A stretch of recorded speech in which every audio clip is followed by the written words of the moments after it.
வணக்கம். இன்றைய மாவட்ட செய்திகள். அண்ணா பல்கலை மாணவி பலாத்கார வழக்கில் குற்றவாளி ஞானசேகரனுக்கு வழங்கிய தீர்ப்பு குறித்து சமூக நல அமைச்சர் கீதா ஜீவன் கருத்து தெரிவித்தார். அங்கு படிக்கக்கூடிய மாணவிக்கு நேர்ந்த அந்த பாலியல் வன்கொடுமை இன்னைக்கு தமிழ்நாடு அரசினுடைய துரித நடவடிக்கையினால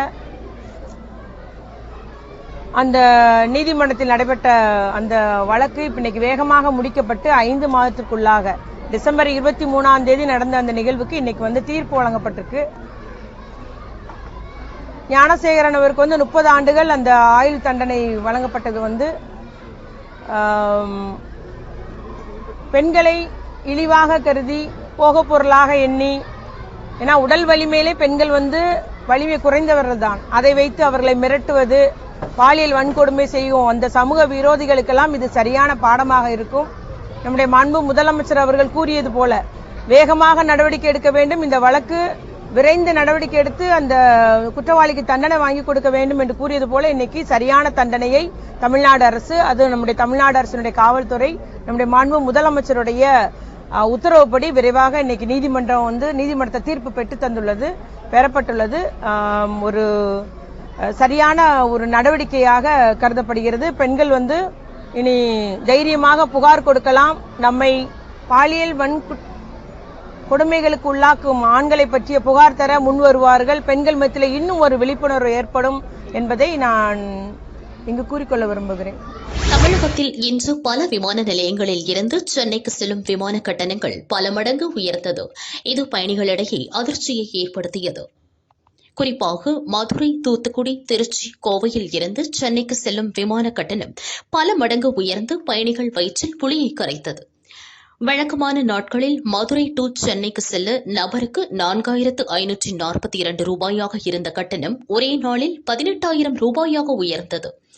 அதேபோல் தூத்துக்குடி டு சென்னை கட்டணம் 4214 17,401 ரூபாயாகவும், திருச்சி டு சென்னை கட்டணம் 2334 9,164 ரூபாயாகவும், கோவை டு சென்னை கட்டணம் 3,550 6,475 ரூபாயாகவும் உயர்ந்தது. கோடை விடுமுறை முடிந்து இன்று தமிழகம் முழுவதும் பள்ளிகள் திறக்கப்படுவதால் வெளியூர் சென்றவர்கள் சென்னைக்கு விமானங்களில் திரும்புவதால் கட்டணம் உயர்ந்ததாக விமான போக்குவரத்து துறை வட்டாரம் தகவல் தெரிவிக்கிறது. ரயில்களில் இடம் கிடைக்காத நிலையில் பல மடங்கு விமான கட்டணம் செலுத்தி சென்னை செல்ல வேண்டிய கட்டாயத்திற்கு பயணிகள் தள்ளப்பட்டனர். தமிழகத்தின் பல்வேறு பகுதிகளில் இருந்து சென்னைக்கு பல லட்சம் பேர் ஒரே நேரத்தில் நேற்று புறப்பட்டதால் ரயில்வே ஸ்டேஷன், பஸ் ஸ்டாண்ட் மற்றும் ஏர்போர்ட்களில் பயணிகள் கூட்டம் அலைமோதியது.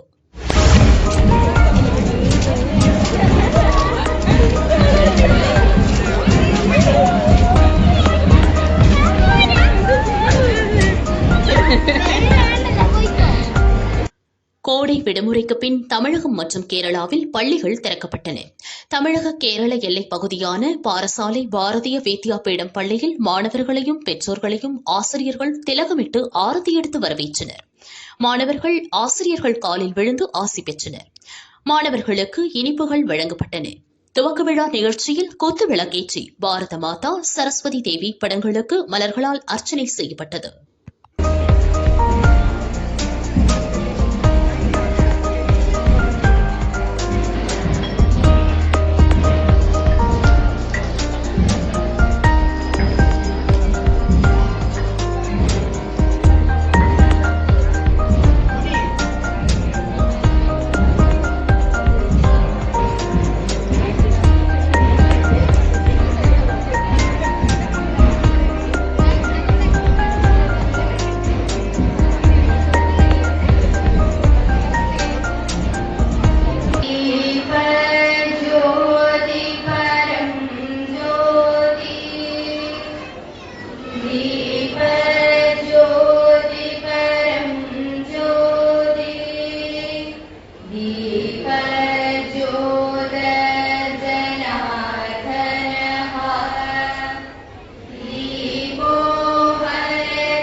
மதுரை மாவட்டத்தில் உள்ள 530க்கும் மேற்பட்ட அரசு உதவி பெறும் மற்றும் தனியார் பள்ளிகள் திறக்கப்பட்டன. மதுரை கோரிப்பாளையம் பொன்முடியார் மாநகராட்சி பெண்கள் மேல்நிலைப் பள்ளியில் மாணவிகளுக்கு பள்ளி ஆசிரியர்கள் கைகளில் பூங்கொத்து, சாக்லேட், குங்குமம், சந்தனம் வழங்கி உற்சாகமாக வாழ்த்து தெரிவித்து வரவேற்றனர்.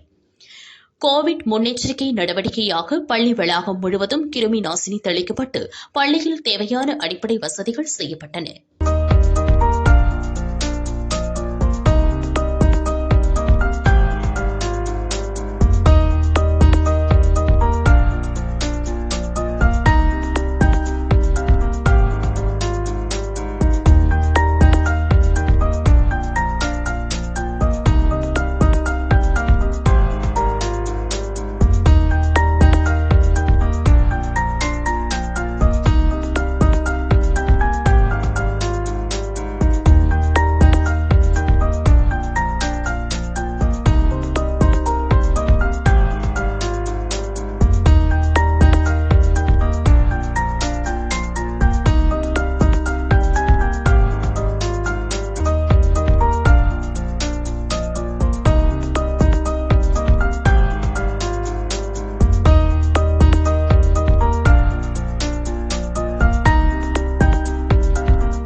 தென்காசி நகராட்சி 20வது வார்டு நடுநிலைப்பள்ளி மாணவ மாணவிகளை கவுன்சிலர் ரஃபீக் தலைமையில் பள்ளி தலைமை ஆசிரியை சுபலட்சுமி மற்றும் ஆசிரியர்கள் பூக்கள் மற்றும் சாக்லேட் கொடுத்து வரவேற்றனர். மாணவ மாணவிகளுக்கு பாடப்புத்தகங்கள் வழங்கப்பட்டன. தொடர்ந்து உறுதிமொழி ஏற்பு நிகழ்ச்சி நடைபெற்றது. தலைமை ஆசிரியை அரசு பள்ளி குறித்தும் படிப்பின் முக்கியத்துவம் குறித்தும் எடுத்துக் கூறினார்.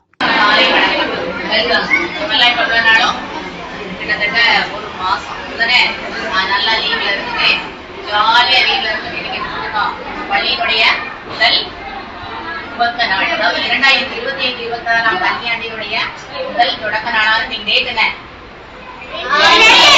2/6/2025 முதல் நாள்ல நம்ம இன்னைக்கு பள்ளிக்கூடத்துக்கு எல்லாரும் வந்துட்டோம் இல்லையா?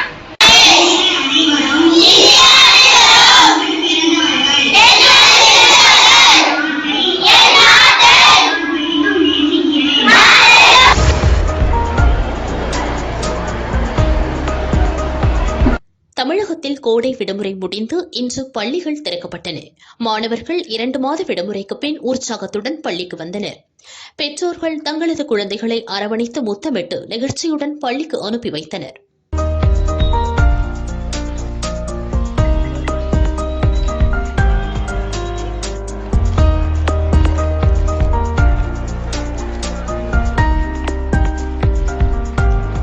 தமிழகம் முழுவதும் இன்று பள்ளி திறக்கப்பட்டதையொட்டி மாணவர்கள் புதிய சீருடை மற்றும் உபகரணங்களுடன் பள்ளிக்கு உற்சாகத்துடன் வந்தனர்.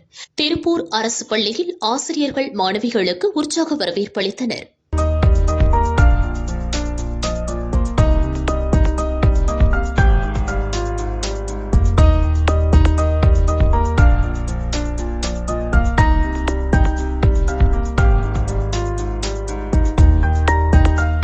கோவை முத்துக்கவுண்டர் அரசு மேல்நிலைப் பள்ளியில் மாணவர்களுக்கு ரோஜாப்பூ மற்றும் இனிப்பு வழங்கி சிறப்பான வரவேற்பு அளிக்கப்பட்டது.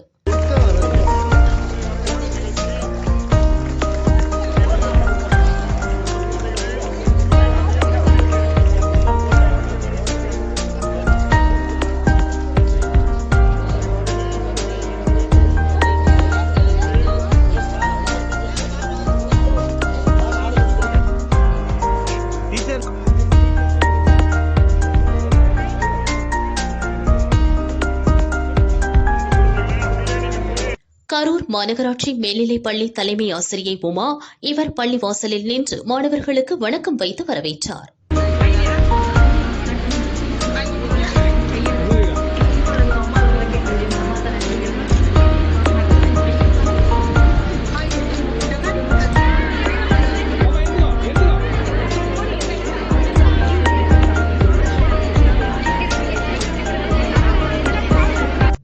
அரூர் மாநகராட்சி குமரன் உயர்நிலைப் பள்ளியில் மாணவ மாணவிகளுக்கான பாடநூல், பேனா, பென்சில், ஷூ, புத்தக பை உள்ளிட்ட நல உதவிகள் வழங்கும் விழா கலெக்டர் தங்கவேல் தலைமையில் நடைபெற்றது.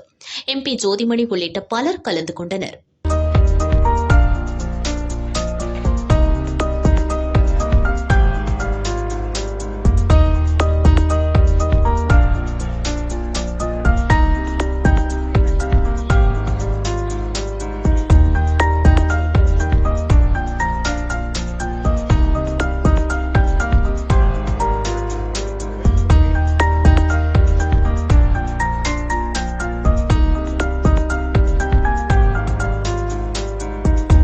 ஊட்டி சாந்தி விஜய் பெண்கள் மேல்நிலைப் பள்ளியில் மாணவ மாணவிகளுக்கு ஆசிரியர்கள் ஆரத்தி எடுத்து நெற்றியில் திலகமிட்டு உற்சாக வரவேற்பளித்தனர்.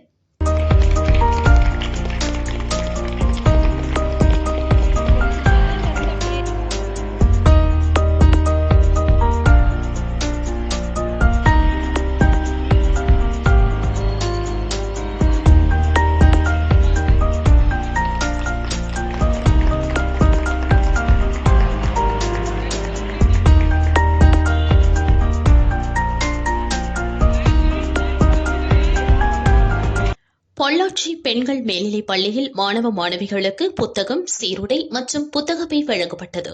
விழாவில் MP ஈஸ்வரசுவாமி கலந்து கொண்டார்.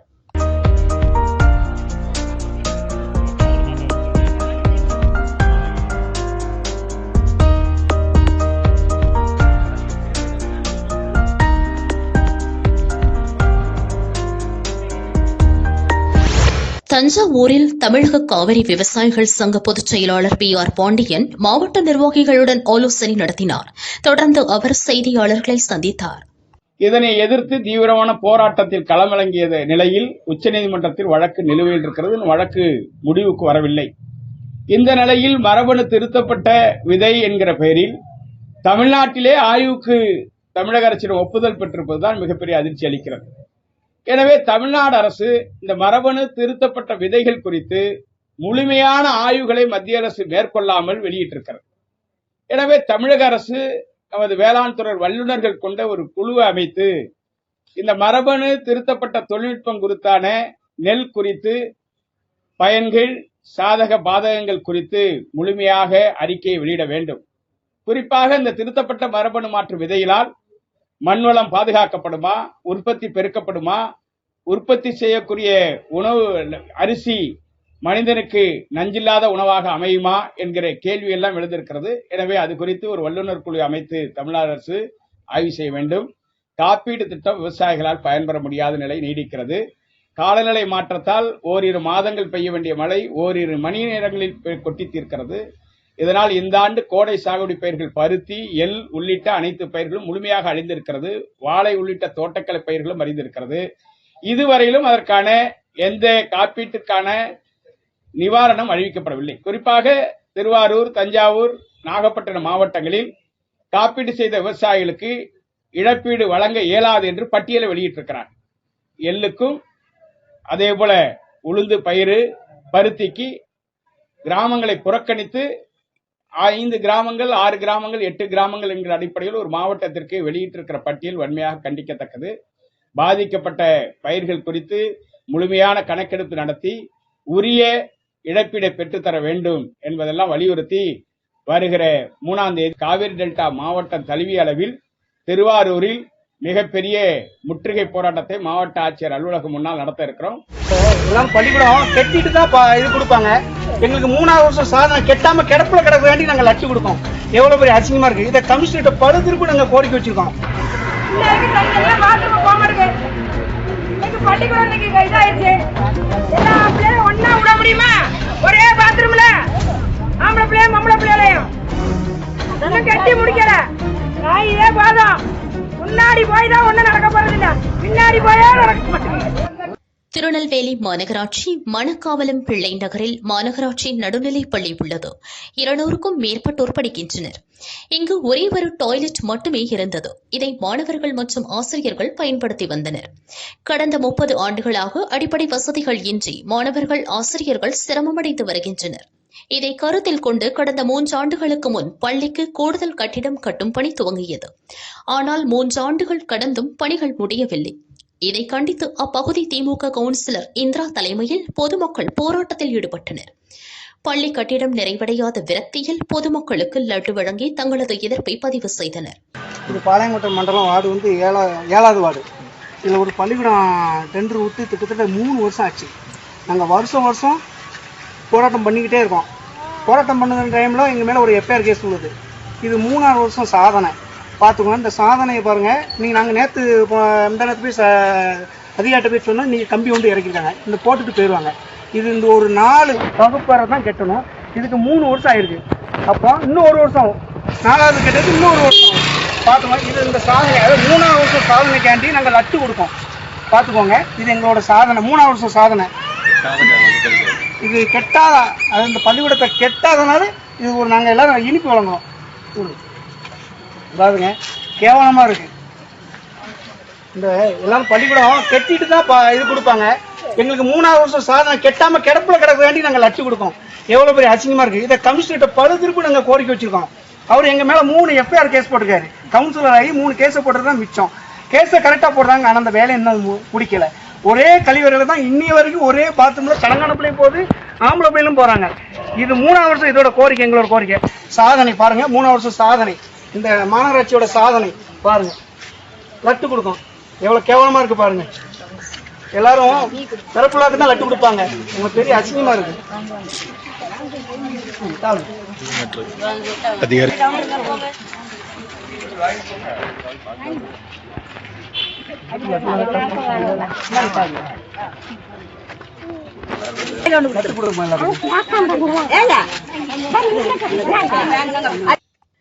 கடந்த சில மாதங்களுக்கு முன் திமுக கவுன்சிலர் இந்திராவின் கணவர் சுண்ணாம்பு மணி பள்ளியின் கட்டிடத்தின் மோசமான நிலை குறித்து வீடியோ எடுத்து வெளியிட்டார். அதற்கு திமுக தலைமை அவரை கண்டித்தது. கட்டிடப் பணி நிறைவடையாததால் பள்ளி அருகே கடந்த சில மாதம் முன்பு வாடகை வீடு ஒன்றில் மாணவ மாணவிகளுக்கு பாடம் கற்பிக்கும் அவல நிலைக்கு ஆசிரியர்கள் தள்ளப்பட்டனர். எனினும் வாடகை வீட்டின் வாடகை பாக்கியை தராமல் மாநகராட்சி இழுத்தடித்தது. வாடகையை ஆசிரியர்கள் தங்களுக்குள் பங்கிட்டு வழங்குவதாக குற்றச்சாட்டு எழுந்துள்ளது. பள்ளி மாணவர் ஆசிரியர் நலன் கருதி சகல வசதிகளுடன் பள்ளி கட்டிடப் பணியை தரமாகவும் விரைவில் முடித்து திறக்க வேண்டும் எனவும் சமூக ஆர்வலர்கள் வலியுறுத்தினர். 3 வருஷமா நம்ம ரோட்ல நிக்கலையா? ரோட்ல நின்னதுக்கெல்லாம் போலீஸ் வந்துட்டா தூக்கிறதுக்கு. இதுக்கு என்னன்னு கேட்காங்களா அந்த போலீஸ்காரங்க? யாராவது கேட்காங்களா?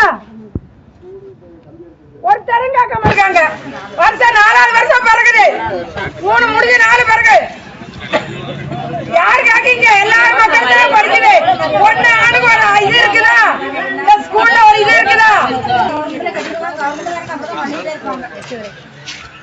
8 பேருக்கு ஸ்கூல் இருக்கிறதா பேரு. அது வரைக்கும் எந்த ஒரு மாற்றமும் இல்ல. பள்ளிக்கூடம் அந்த காலத்துல இருந்து நானும் 30 வருஷம் ஆச்சு இந்த ஊருக்கு வந்து. அப்படியேதான் இருக்குது. அதுக்குன்னு ஒரு நல்ல முடிவு. எத்தனையோ கமிஷன் வந்தாச்சு இந்த ஊருக்குள்ள. நான் ஓட்டு போடு, எனக்கு ஓட்டு போடு, எல்லாரும் ஜெயிச்சாங்க. அவங்கவுங்க வேலையதான் பார்த்துட்டு போனாங்க தவிர இவனை மாதிரி யாருமே உழைக்கல. அவன் உழைச்சாலுமே அவனுக்கு கட்ட பேரு தான் மணிக்கு. அவனுக்கு யாரு என்ன நல்ல பேர் கொடுத்திருக்க? 10 ரூபா தொட்டுருக்க அவனுக்கு ஆளாக இருக்கா? கிடையாது. மக்களுக்கு கையில இருந்து தான் செய்யறான். ஆமா, அதுமே செஞ்சாலும் நல்ல பேர் இல்ல.